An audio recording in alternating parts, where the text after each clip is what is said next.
So calling to order, are there any adjustments to the agenda? Having heard none, I will assume there are none. The agenda, do we have to, yeah, we have to approve that, don't we? All in favor of the agenda as it stands? Aye. Aye. Aye. Aye. Aye. Right on. You don't really need, I don't think we really need to approve the agenda, but it's fine. Doesn't matter. Yeah, I know. I'm gonna do it Look all. at Stu being all official. Hey man, it's been years since Robert's Rules. I'm much more informal, but you know. I love it. I love it. All right, let's go through roll call. Who do we got? This is Stu McCowan from Alberg. Dave Emily? Stanley, Fairfax. Everett McGinley from Montgomery. Ken Millman, Alberg. Jake Kane from Sheldon. Tara in Georgia. Sorry. Dominic DeRosa, Berkshire. Brenda Churchill, Bakersfield. Elizabeth Nance Swanton. Mary Kay, alternate for Fairfax. Emily Clough with NRPC. Does that cover everybody? Sean from NRPC. Yep. And Jake, yes, no? Right on. Okay, let's move on. Approval of the minutes. I'm assuming everybody read those minutes assiduously, correct? Absolutely. Yeah, you like that word assiduously? That's a big word. Yeah, I'm not even sure it's actually a word, assiduous is, but assiduously, never heard it. So I'd like to. You can adjective any word. Yeah, I do all the time. It's very That should be an frustrating for adverb. people around me. Do we need to do a first and a second on the approval of minutes or just a straight roll call? Yeah, Aye you and have aye. the motion. Okay, approval of minutes, all in favor? Aye. Aye. Aye. Aye. You need a motion. You need a Oh, motion. you do need a motion. I'm sorry, I didn't hear that. Who wants Motion in a to? second. Thank you. One more time, approval of minutes? Aye. Aye. Aye. Aye. Anybody Motion. object? Yes, the minutes are approved. Treasurer's report. It's all yours.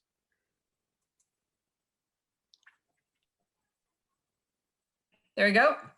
So update in the treasurer's report is only disbursement is a $12.49 for the Google Voice account, which is the alias phone number that the CUD can use, so that you're not just giving out your personal cell phone number. I believe that Sean set that up.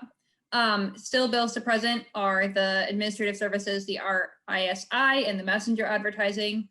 I'm still waiting on getting final word from Rob about the extension for the grant. I believe that it's just needs to be signed by the governor now, the bill that it's in. But we're meeting with Rob next week, so I'll be sure to follow up with him on the status of that. I haven't been tracking the bill super closely, but I believe it just needs to be signed at this point. So hopefully that will happen soon and we'll get our extension. In any case, after that 12.49, we had 58,198 and 14 cents, and now we have 58,185 and 65 cents in the bank account.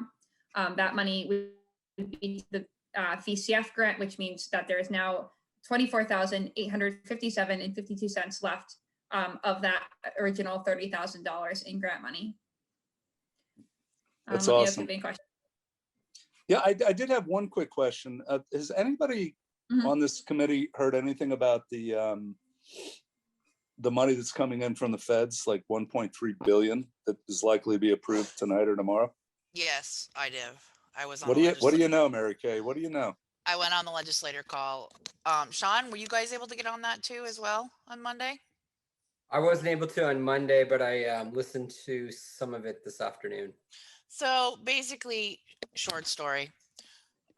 There's basically three priorities right now that they're focusing on: daycare, housing, and more like daycare, and helping the smaller businesses, specifically, restaurants, hotels, etc., tourism, and broadband. So good news is it was repeated multiple times. Basically, right now, the federal is going through its paces, and basically they're waiting for, all the rules and everything have to be developed. Basically, short story from the government, and then, money's not going to be here anytime too quick. So that process is always a delayed. So I think they would be excited if it showed up in the summer, but it's still going to be a bit. But the good news is it's a across the board feeling. It seems like that is one of the top three things that money is going to be going towards to help out. How they're going to be able to distribute it, they don't know yet until they get the rules and what the guidelines are for the money. So they're kind of in a holding point until then. So either way, what you heard was one of the 3 top priorities. Correct. Wow, that is super cool. Well, last year really proved it when you're in a rural community. Tell me about it. That's Exactly. great. That's a great analysis. So nothing happening soon, but I mean, 1.2 billion is a lot of money.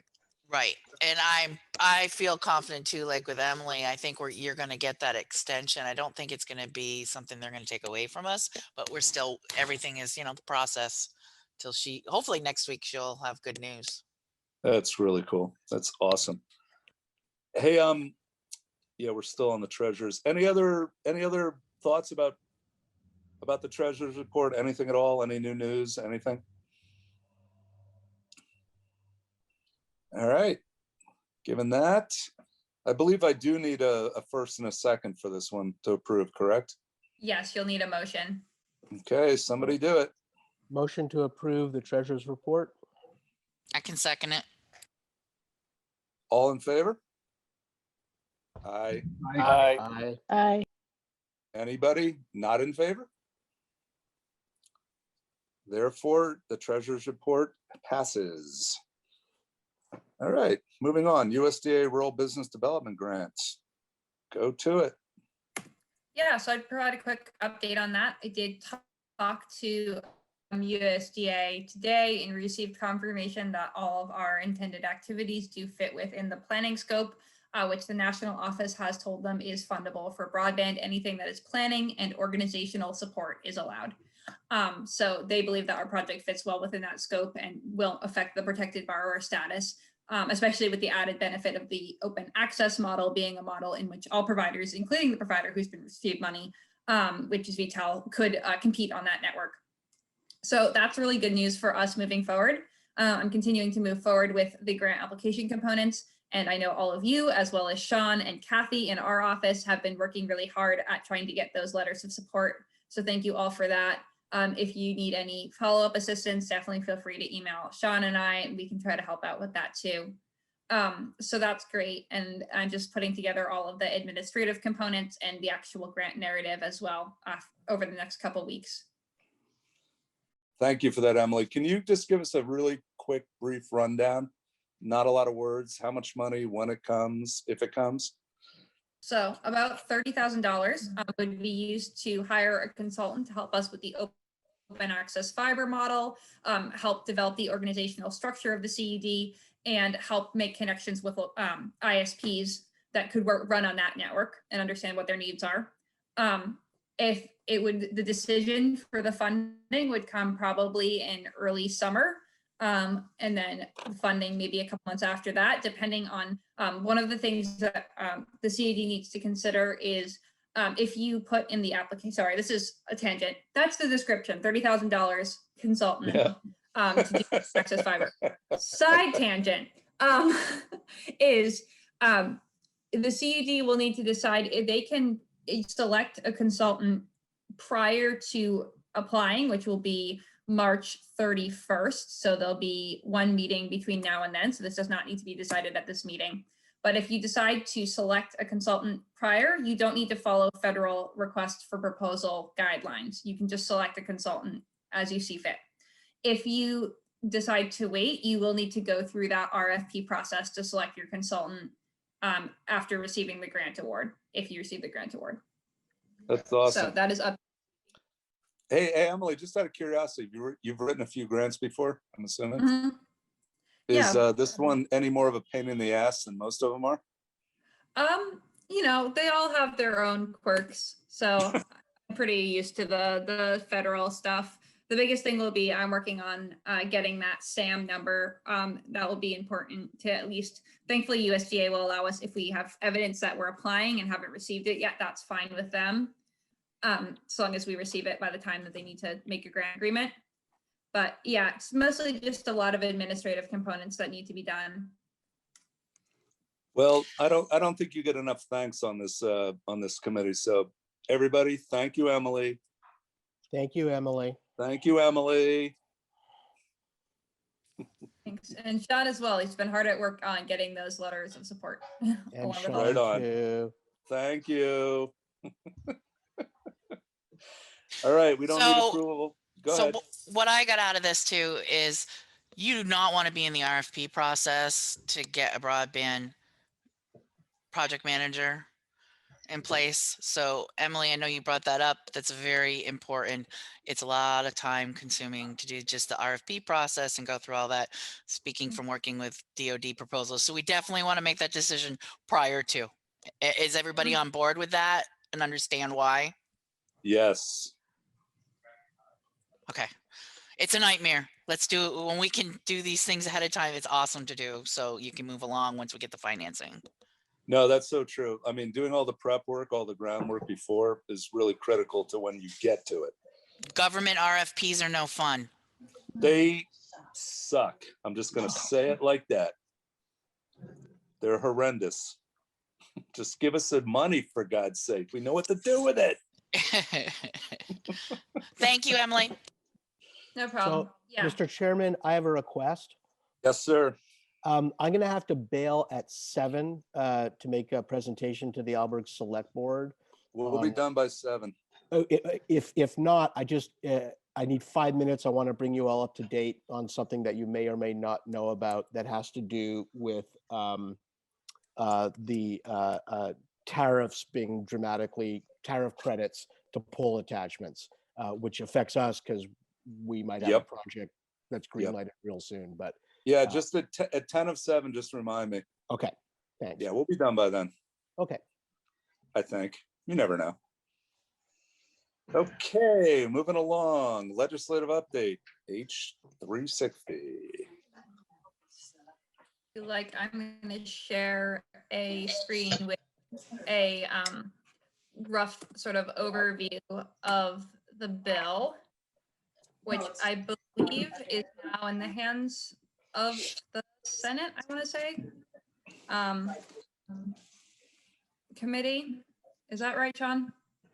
I believe so, yeah. Yeah, I believe that's correct. So rough overview of it. We've talked about this before. It would create a Vermont Community Broadband Authority modeled sort of similar to the old VTA, which has a board of directors that would essentially become the new entity for managing broadband. It would be moved out of the Department of Public Service.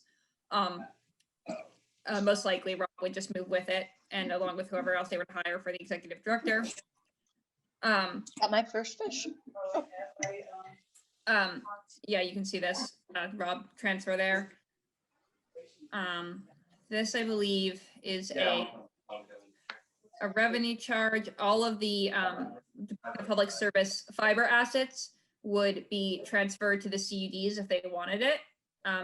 That's not as much of a thing in our region as it is in some other regions, but that would be an opportunity.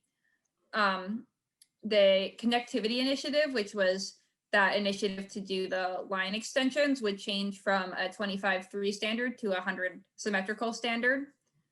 So essentially it would mean that really fiber would need to be extended to those areas, or maybe cable to meet that standard. And trying to add, I think, some more accountability there.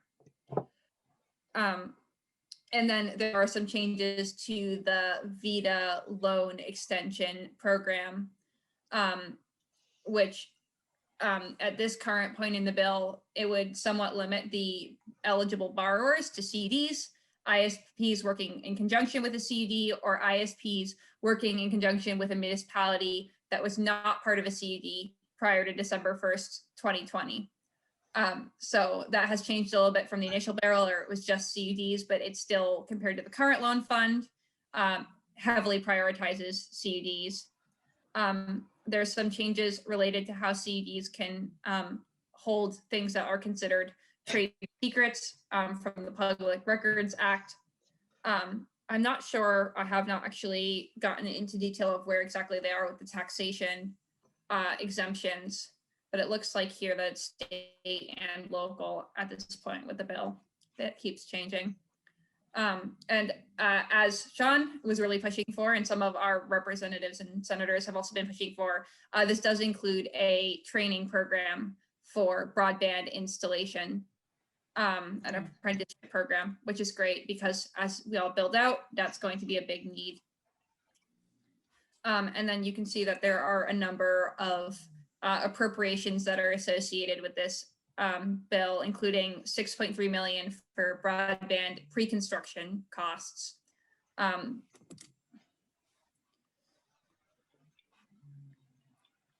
That's the essential focus of where the bill is now. Anyone who has extra information, definitely feel free to chime in. I've not been following. I actually have a point of ignorance. This is for the entire state, I'm assuming? Yeah, this is for the entire state. Will we be competing for this with the rest of the state?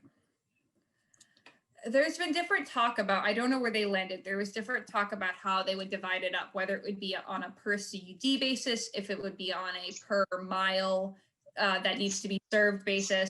I'm not sure exactly where they landed, but I think the goal is that it would somehow be allocated so that every CUD would get some, and that would be in some way attempted to be either just equal amounts of money or equal to the need. Cool. I would definitely want to push for not an equal amount of money for CUDs because we are inadequately infrastructured up here compared to like Chittenden County and other areas where they have hubs near West Leb and that side, you know, down in that area. So we could definitely, I would want to push for something where it would be more of a coverage per mile kind of thing. So that, New Hampshire. right. So this, Yeah, Mary Kay, I couldn't agree with you more. All right. we're gonna want to fight for that. That's what I'm getting at. That's why I asked the question. Because essentially it really shouldn't be based on anything except the final mile and how many there are. That's it. The goal is to serve the state in challenging areas. So that's where you can, we can push because we're definitely in the rural area coming across the Lamoille River. As some of you may or may not know, the big part about that river and that bridge getting done over the interstate is also fiber could come across that river. So there's things like that that have taken a long time to actually happen where fiber optics has been, you know, exploding in that whole area. So Does anybody else have any input on this one? Because I am definitely willing to go to the mats. I mean, we're up in Alberg. Nobody gives a crap about Alberg. no, I apparently. get it. I get it. You know what I'm saying? I do. I remember when we turned up cellular there, it was like a whole new world for you guys. Yeah, it was. Thank God. Otherwise, I'd be doomed. It wasn't easy to get fiber there. There's your answer. I'm full, but it's so It's gonna be no easier now either. It's getting a little better, but yeah, exactly. Cool. Right on. Does anybody else have any thoughts, comments on this? I think you need to fight for it because Bakersfield is probably the worst, hardest hit area for anything right now. So just fight for as much as you can because we don't want to be left behind. Yeah, and you know, that's why we're a group, folks. I mean, just throw as much weight as we have behind whatever we have to do. Otherwise, it's a normal thing. Whoever yells loud enough gets what they want. We just need to prove our case. And I think if we Not hard. show the numbers and the amount of miles of fiber that we have to do in order to present that, I think you'll be fine. Right on. Thank you, Mary Kay. Does anybody else have anything else to say about that? It looks like there may be up to $100 million from federal money available in Vermont for broadband support. you got to pass the bill first. But if that's true, that'll actually get the CUDs enough money to start building out the initial portions of their network, which will allow them to then apply for, senior debt from Vida, for instance, and eventually revenue bonds. But it's that first tranche of funding. And if we can actually attract that from the federal money that's coming in, that should greatly accelerate the progress of construction, because it'll solve the first tranche of the funding problem. 100% agree, Everett. That's absolutely the way I feel too. Everett, I'm right on board with you. Every single startup I've ever started just needed to get started. You know what I mean? The biggest challenge in a rural community like Vermont, being such a small state, is infrastructure with the mountains, the terrain, That's right. the challenges, and the cost of your return on investment is not there for companies. So unless they have incentives, it doesn't happen. So this is just huge for the whole entire state of Vermont. I'm very excited. Wait a minute. Did you say the word subsidy without saying the word subsidy, Mary Kay? I did. Okay, good. That was very well done. I know the buzzwords. You know the trick words. Good. We need people like that. And I think from my understandings of the meetings with the CUD Association, Vida, which we're not a part of, but we do attend meetings of, and that a lot of their policy priority, at least among standing up the broadband authority, is that when that federal money comes in, that could be an entity through which that money flows. And then ideally, I mean, for the CUDs, their goal would be to have that money flow to the CUDs from there. Of course, it will be up to the state and the legislature to decide where that money goes. Oh, so to be clear, Emily, what you're saying is the position that'll be funded on the state level, or whatever it's going to end up being after they debate it forever, they're going to determine, the money will flow to them and then to us. Is that correct? I think that that's at least the goal of the CUDs and those who are advocating, promoting the organization. Good. Let's do a carpool down to the State House if we have to. I'm good for that. So I'm kidding. It's COVID times. wear a mask will be good. I'd like to offer that if there are questions about how that money is going to be distributed, or if you have other questions like that, I could reach out to a friend of mine who's on the committee and ask specific questions. So if you had not a long list, but if there were a couple things like that that you wanted to know, you could send them to me and I could reach out on Facebook in a private chat to my friend. Emily, can you organize that? I think that's a great opportunity. Yeah, sure. I mean, if people have questions, why don't they send them to me and I can compile them, consolidate any that are the same and send them to Sharon. Awesome. Can I get everybody to commit to that if we get an email from Emily saying do it? And I wouldn't hit them with like 10 questions, but if I have a priority list of like 3, because I know he's busy. That'll be fine. I just want to hear, Emily, if you can send an email out that reminds people to do that to this group, that would be great. Yeah, I can send a follow-up after the meeting. Okay, thank you. Morning, probably. Awesome. Thank you, Chairman. All right, any other discussion on number 6? Okay, hearing none. Feasibility study update. So we're still working through the feasibility study with Matrix. At our last meeting, Sean and I both strongly stressed that we wanted them to look at an open access fiber model and ensure that the calculations that they did consider the need for slightly larger fiber, like 144, that you need to run an open access model. Sean Keogh is also going to reach out with some questions to some open access fiber providers that we talked to out west at the beginning to see if they're able to provide some additional information for us to just really emphasize that point for our feasibility study. I think that's kind of where we're at now. Any thoughts about this, folks? By the way, I would highly encourage you to look at Heather's background right now. Heather, can you put a link for that? I want it. I will. I don't know where I got it from, to be honest, but I'll figure it out and send it to you. That is awesome. I I'm thought it was loving real. that. I Not saw as it awesome as the somewhere. fabric on your curtain. Yeah, you do have nice fabric on your curtain too. That's a I am- really nice fabric. I would totally get curtains with that fabric or make curtains with that fabric. You have to move to Alaska to get it more often. I'm just saying. Just saying.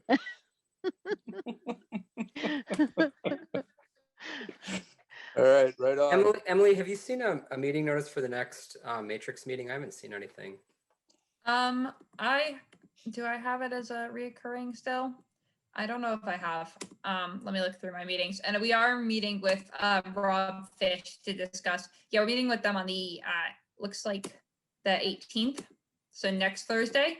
Yeah, and if anyone wants to attend the meetings and has questions, definitely encourage people to attend. Yeah, highly encouraged. Just email me and I will send you the link. Sean and Emily, who from Matrix is in on those meetings? Oh gosh, I don't remember all of their names. I am drawing a blank. This is what happens at night. Right? Same here. I think was it Jacob? Wasn't there? I think there was a Jacob. Yeah, and there's I can't remember if he's a Matt. I'm drawing a complete blank as well. They've made that strong an impression on you. So yeah, I mean it's been the emails and the meetings, but the names have not clicked for me. You're fired. Terrible job, whoever Jacob Is Chris Lynch still involved? Is he in on any of them? No, he's not at the meetings. Okay. It's Matthew Dunn. That he's the main one who's been leading them. Wait a minute, Matt Dunn has? Yeah.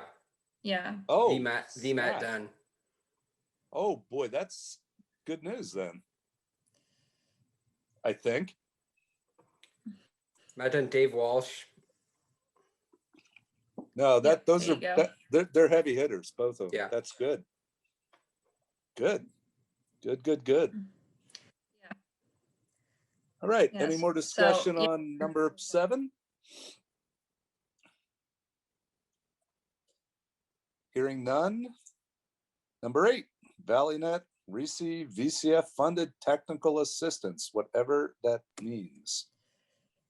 Yeah, so at the last CUD meeting, the Vermont Community Foundation has given ValleyNet/VC funding to provide some technical assistance support to the CUDs. They think on the order of maybe around 35-ish hours per CUD, although they're not strictly breaking it out that way, and that's for the rest of the year. So that is a resource that the CUDs now have. I believe there is a link to a page where you can email in any questions. They can provide a brief proposal of what assistance they could provide and how many hours they believe it would take. And the CUD can receive that. So that's a free resource that will be available through the end of the year, thanks to the Vermont Community Foundation. Awesome. Hey, another ignorance point. How many CUDs are there? 11, I believe. And you're talking about 30 to 35K per, is what you're saying? 35 hours per. Okay. That's about right. Yeah. Interesting. Okay, good. Awesome. That's cool. That's a lot of money. Yeah. By the way, just out of curiosity, I just got to bring this up. I mean, we're all raised in America with competition being everything, right? How much interaction is there going on between the CUDs to push our agenda as a group statewide?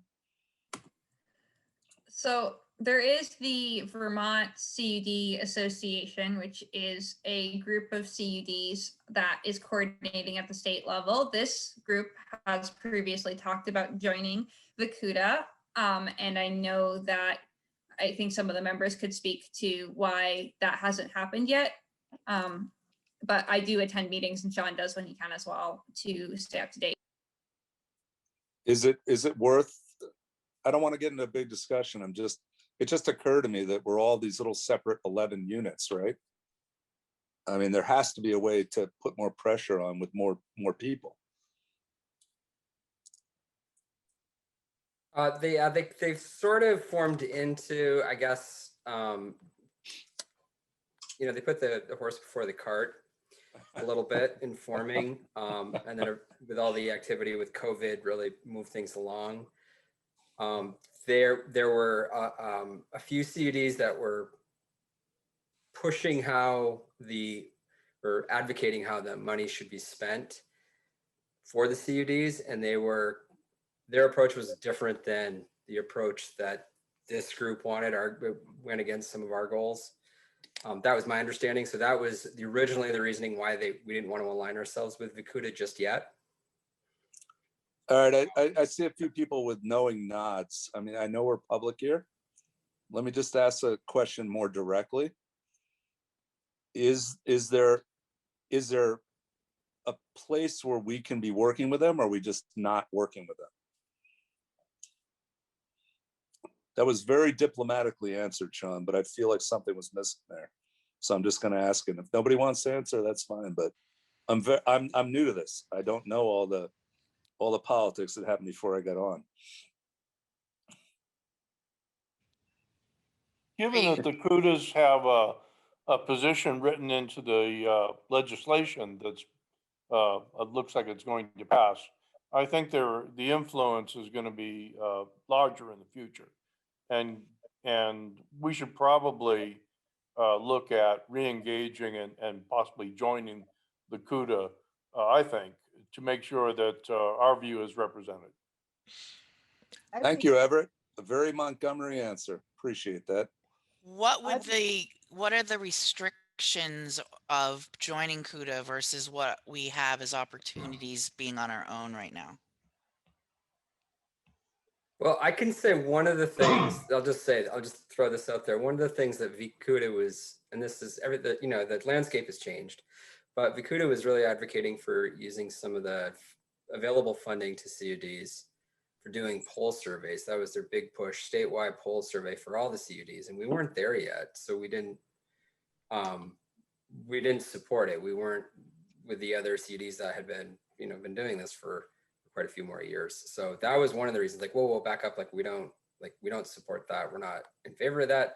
That won't benefit us. By the time we get to that point, the data will be old and useless. So makes sense. So that was one of the reasons. But like I said, the landscape's changed, and it may be something that you want to revisit. Okay. So who on this committee is most connected or able to give us a little report at the next meeting on the agenda about why we should or should not join CUDA? John. Yeah, Keo has been monitoring it. Emily goes just to sort of just keep, somebody with a finger on the pulse of the CUDA to see what's going on. Good. Well, tell Keo that when he signs off, we assign him things. Let's assign him this. Make it part of the minutes. I really think it's a good idea to re-examine it. I mean, it takes a lot of people to make stuff happen, and I'd rather not be a divided kingdom, if you will. Yeah, I think Chris, the former vice chair, was not saying that you should, Stu, but I think Chris was as well initially, early on, attending the meetings pretty regularly. Oh, I definitely won't. I've got my own startup. There's no way. Yeah. But let's put that on Keo's platter. I'm sure he'll love it. Sharon, what are you thinking? I'm thinking that unless there's something written into their mission statement, unless there is something written in stone that is not, that is somehow going to hinder our progress, that we should join so that we can lobby for or voice those things that are in our best interest. And right now we don't have a voice. And how many CUDs are members of that organization? That's my question. I'd have to get the exact number. My sense is I think it's like 7 or 8. I believe that most of them are. Okay, I will. Mhm. so that right there tells me that if there are 11 CUDs in the state and 7 or 8 are part of that organization, that's a much louder voice than individual CUDs. So we want to be able to help shape that voice, shape the message. Yeah, and one of And the that's best. just my opinion. Other people may disagree, but Right, there was a lot of concern, Yeah. open meeting concerns early on with the Yeah. CUDA because they, again, Mhm. the horse for the cart or the cart before the horse. So they were still forming, and I'm not sure what the structure is now. I think it's more. Yeah, they are now a public organization. They are now. They have Okay. like they're warning their meetings. Yeah, so that's another area where the landscape has really changed. They have solidified a formal organizational structure, a secretary, a chair, and ensuring compliance with open meeting law, which was another concern on was whether or not the CDs could meet without it being an open meeting.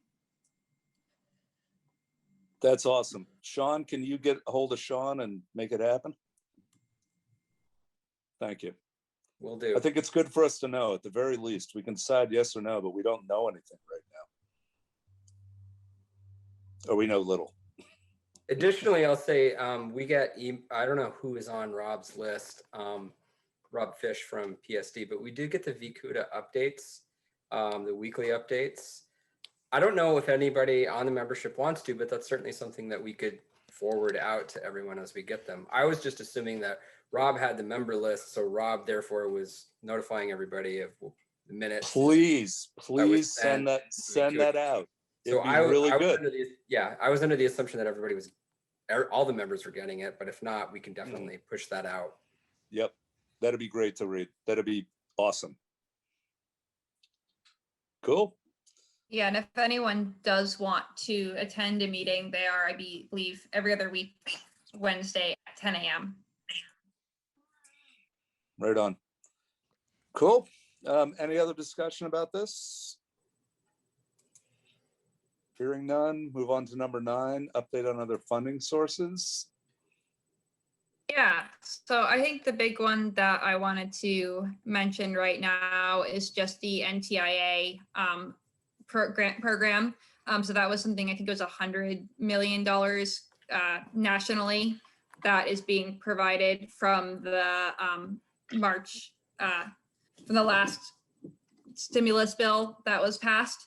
Not the one that hasn't passed yet, it's already done. And so that will not have that USDA protected borrower status affecting it. So that is something that's going to be open to the state of Vermont.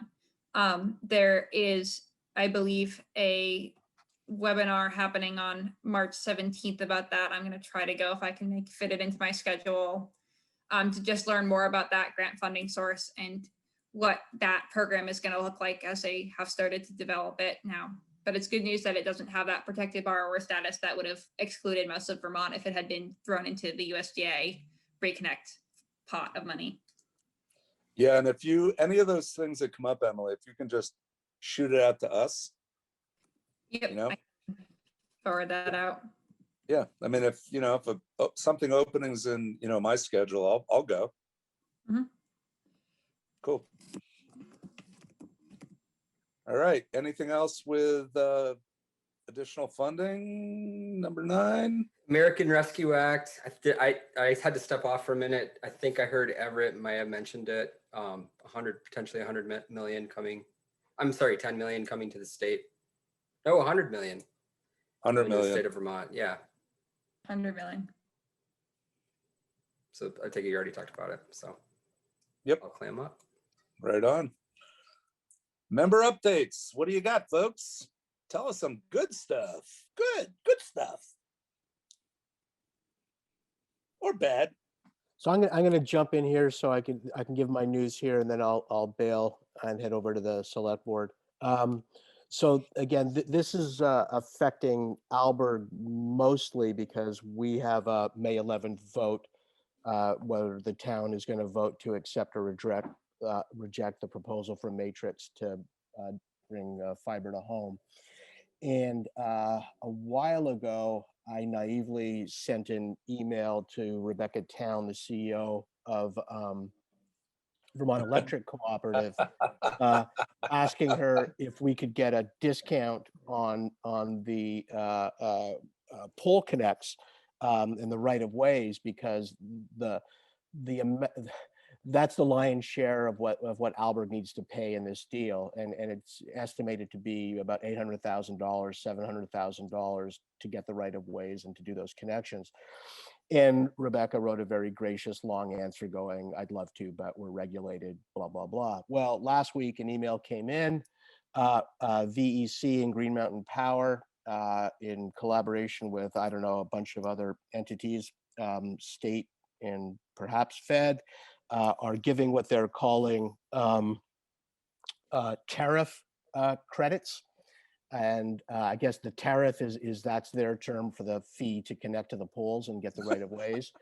And the tariff credits are $2,000 per underserved household.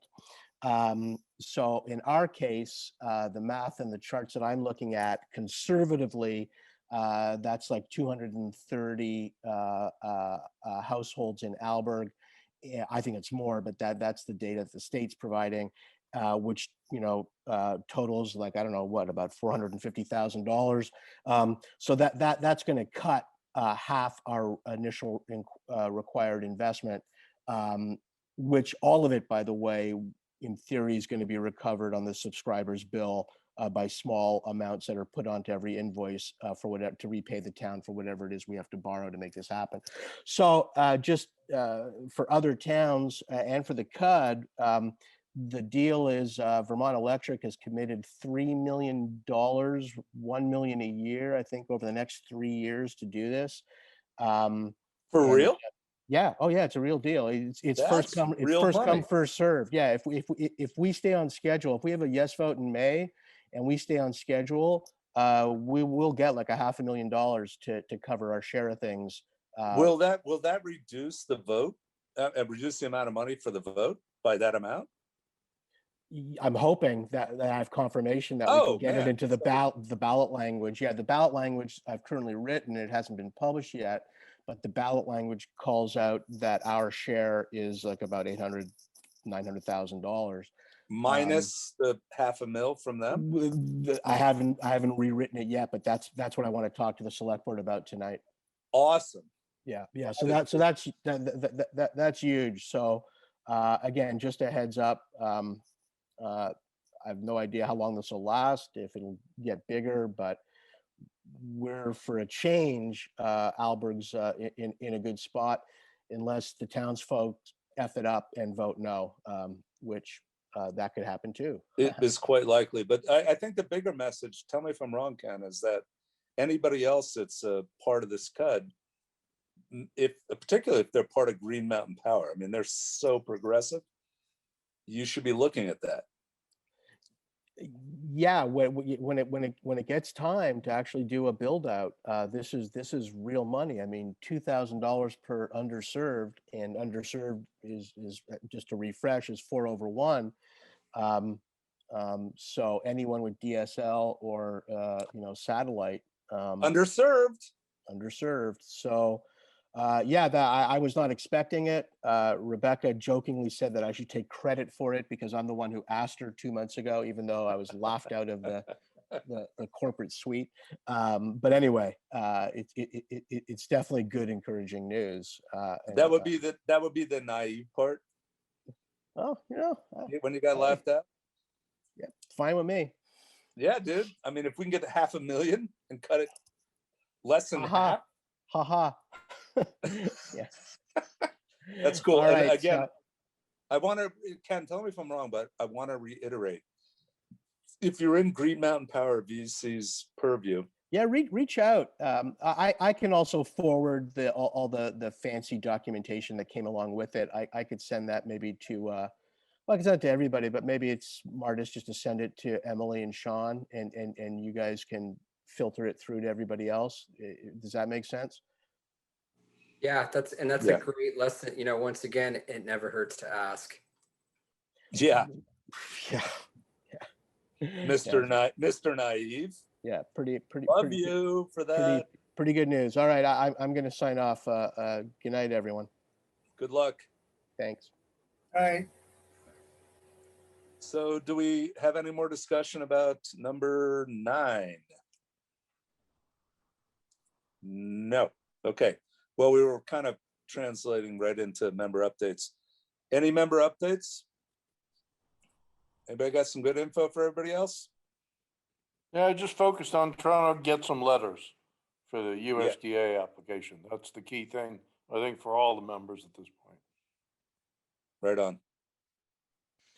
I have reached out to our town municipality to help us try and get some letters because I am currently on 2 boards, and as I went to go step down from my other board to hop on this board, our director gave her notice. So I'm in 3-4 meetings a night for that instead of 1 every couple weeks. And this, so I did reach out to Brad, Dave, just so you know, Stanley, to Brad Droscher. So see if they could help generate some people that they felt the community would want for letters. So I figured you and I, Dave, could hook up with him and see what we can get for letters.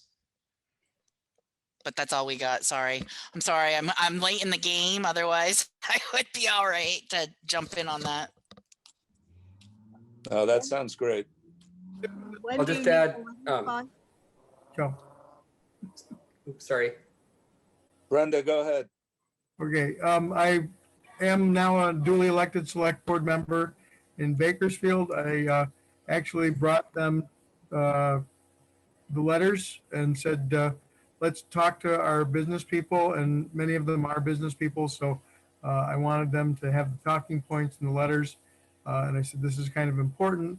Had a lot of questions that I couldn't answer, some I could, but I promised to be able to report to them every couple of weeks on what we're doing. And hopefully I can move the needle a little bit in Bakersfield. I'm sure Heather will work with me on that as well. Right on. Right on. And I did talk to, congratulations, Brenda, by the way.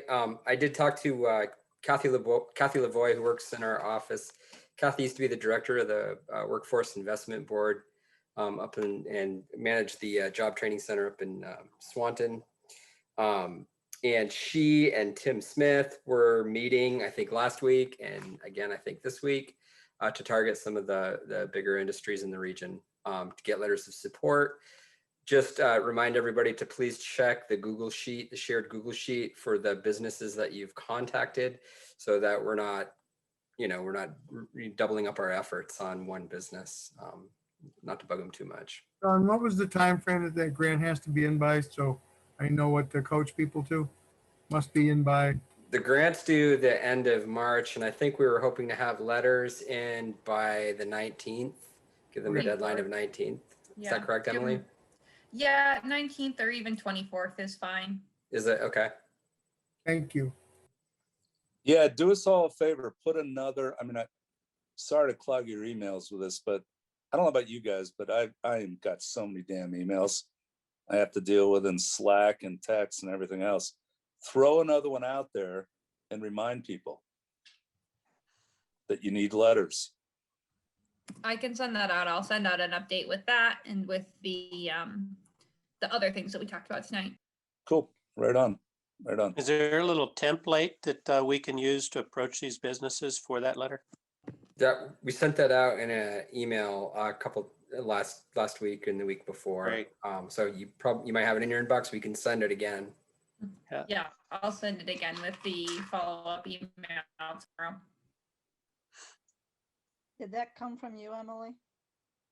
Yes, it should have. All right. So everything comes from Emily. All I do is put in KLOFFT in my search. And there it is. It's all there. Thank you again, Emily. Anybody else? Any member updates? Anything that can help us out or hurt us or anything? I have a question. Has anybody looked into Starlink? Ah, you asked my question. Ha ha ha! That's why I have the groovy background, because I can read your mind. Clearly, but I'm also curious what it is you're always looking off to your right. Oh, I'm so sorry. So like I am working at work, so I just have my work. I do help desk for software, so I can kind of keep an eye on my cases coming through. I thought it was Sorry. I thought it was a cat. You should have Sometimes said it it's a was my cat. cat. Sometimes My it's a cat's cat, yeah. entertaining me. No, he's usually terrorizing me.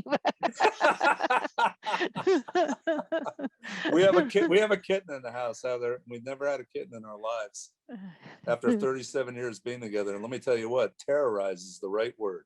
I'd rather have a baby again than I have. swear to it. Our baby did not bite our feet every time we walked by. Jake Kane, do you have the Starlink update? Jake, are you with us? Yep, sorry, my internet is consolidated is horrible tonight. I can barely keep on. It is so Yeah, bad. I'm keeping a pretty close look on it. They're continuing to expand, but they're staying in that because they got the federal grant money to serve underserved. That's the locations they're hitting first. That's why, Northeast Vermont, Northeast Kingdom is getting them first, some below me. We're right off the Canadian border, so we're in their zone, but we're not being hit up yet. They're expanding even more to the UK. Germany's about to get turned up. They're just going that northern belt right around the globe. But they are tweaking constantly. I'm in the Reddit forums and stuff, and they turned it up. And users today were seeing 250 meg down in about 40 or 50. Whoa, what? What? Yeah, they did an update today, and everybody got kicked off for about an hour or two. And there's several posts across the US with people doing 240, 250, 270 down. Somebody almost broke 300. Wow. Like I could be the hub of East Bakersfield Road, and like I could just get the account and we could all feed off of it and everybody could pay and share the cost because I get 3. I'm getting 3 right now. So yeah. Good At God. night I get 2 or 3, and then during the day I can get 5. But stability has improved immensely too. The big downtimes they were seeing, the big gaps have really been closed with these last couple launches. They're only seeing minutes a day versus, hours a day of downtime during the beta. So it's looking very promising. So you're meaning to say that Elon Musk finally delivered on something on time? He seems to be keeping all of these promises, asterisk, star, read the fine print. Yeah, but he's done this one. My question is when is it going to be available to our area? And I think you kind of the area, Vermont's covered, but it's in beta, and like I said, they're keeping it to that. He said by the end of 21, most people should be out. They're going to try to transition out of beta. It's first come, first serve, and you can go pay your $99 to pre-order if you haven't done that yet. And I highly recommend it. I'm going to be on it. Yeah, Heather, I signed up for that about a month or two ago when it was clear Alberg was not going to be served. Yeah. So, I'll echo what Jake said. End of 2021, they're saying it's going to happen. I actually believe Musk at this point because everything he's done has been on time with this one, which is very unusual. He's still planning at least 2 launches a month, so that's 120 more sats per month, and their goal is to have over 2,000 by the end of the year. And if they ever get Starliner, the Starship going, that's going to be able to do 400 at a whack, and that's the progression of that's pretty impressive so far to watch. I don't want to be a doom and gloom, but I had friends ask me about the because it's using the 5G.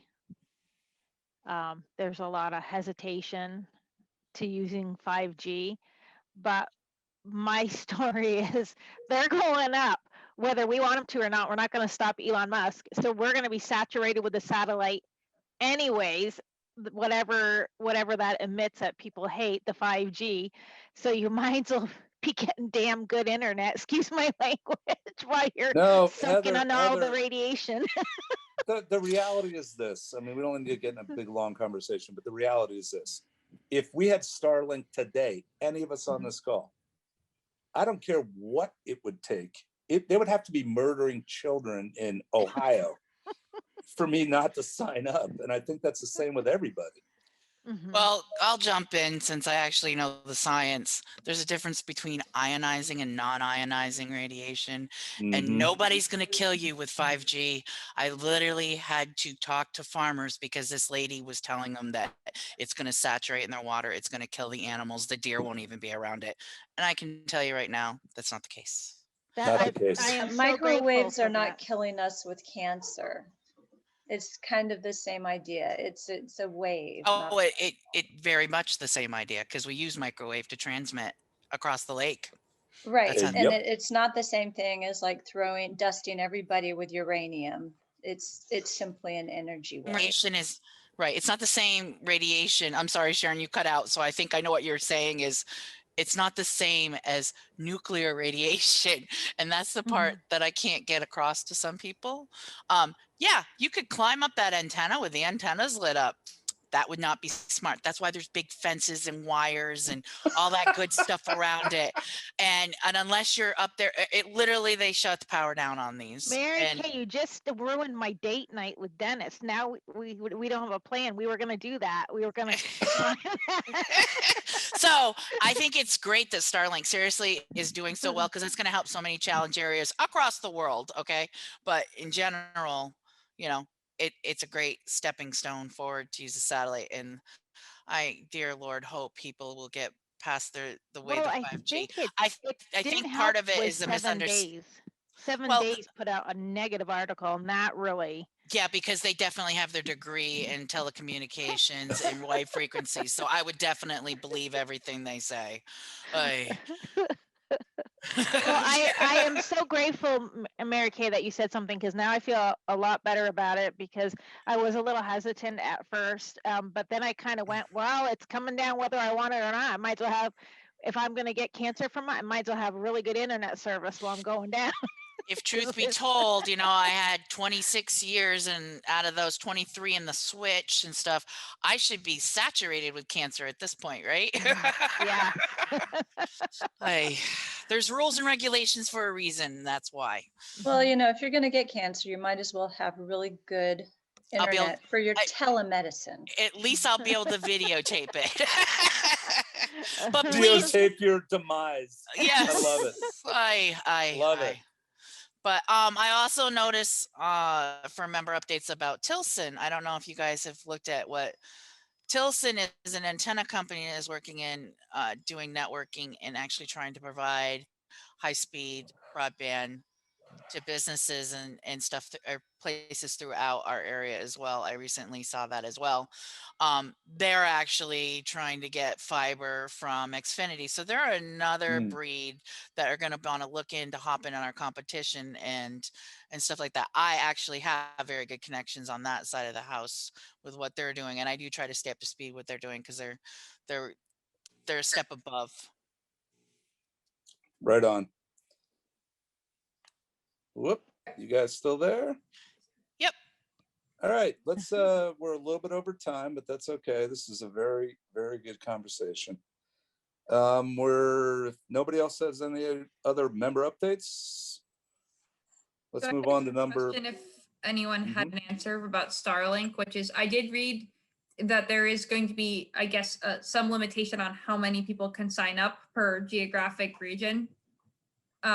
Does anyone know more about that? I was just curious about that and like, I guess the impact that it would have on the region. It's definitely geared towards rural environments. They're not trying to compete with, city offerings. It depends on this. There's only per cell, per satellite, but there's overlapping coverages. So they have been very careful to dance around what the number is going to be. I think, rural Vermont is probably going to be okay. I think if, you're in the middle of Burlington and everybody tries to, you got 40 on a building, it's going to be an issue. But if you're physically separated by hundreds of feet or miles apart from other ones, I think we're probably good. The satellites are pretty high bandwidth. Yeah, and they also just got all that money from the Fed. So, for one of the first time, well, not the first times, but they have to fulfill the requirements of what they were hired to do. And what they were hired to do was serve the most underserved, period. And they can figure that out in a heartbeat. So yeah, I think if if I'm hearing the question right, I think the answer is that most of us fall into that zone. Almost all of us do. Even if you, for whatever reason, happen to have good internet. You know, I've got a friend who lives in Highgate Center and he's got great internet. Well, that's only 15 minutes away from me and I got crappy internet. So they know these things. They're not going to compete with the ones, they're not allowed to, frankly. All right, let's move along. Do we have Department of Public Service update? Is that the pooch, Emily? That's the new one? That is what? What did you just say? That's her new dog. That's my new dog who does not have a name. Oh, I missed it. Oh, Yes. That's Pooch. Yes, here she is. Aww. We're gonna Very name her for amenable you. to the screen. Very amenable. Yes, she's loving the attention. She doesn't have a name yet. Not yet, no. Well, she came with the Broadband. name Diva, but I don't like it, so I'm changing it. Skylink. Yeah, I'll name her Starlink. Just don't name her Comcast or Consolidated. They all sound crappy for a dog. I like Starlink. Starlink is nice. Yeah, Star or Link or Linky or Starry or whatever you want. Fiber or coax? Well, that's an Corona easy is a one. nice name. Means Yeah. crown in Latin. Or Corona. you could go Yeah. old school and go copper. But it bum. Well, Twisted, what a great. Pooch has some copper on him. She's I'm sure beautiful. I'm sure you'll come up with Congratulations. much better names. Thank you. Yes. Absolutely. I'll give you an update at the next meeting, at which point I will Nice. hopefully decided. I'm gonna go with Mary Kay. How about that?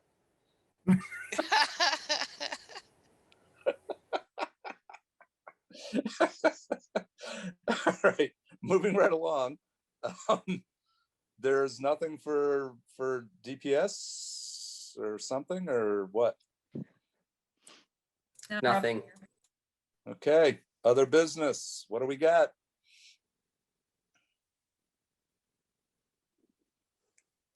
Hearing nothing, because I think we covered a lot already. Let's move on to public comment. Is there anybody from the public here? I do not think so. Okay, moving on. I'll entertain a motion for adjournment. So moved. Second, We are adjourned, humans. have a good week.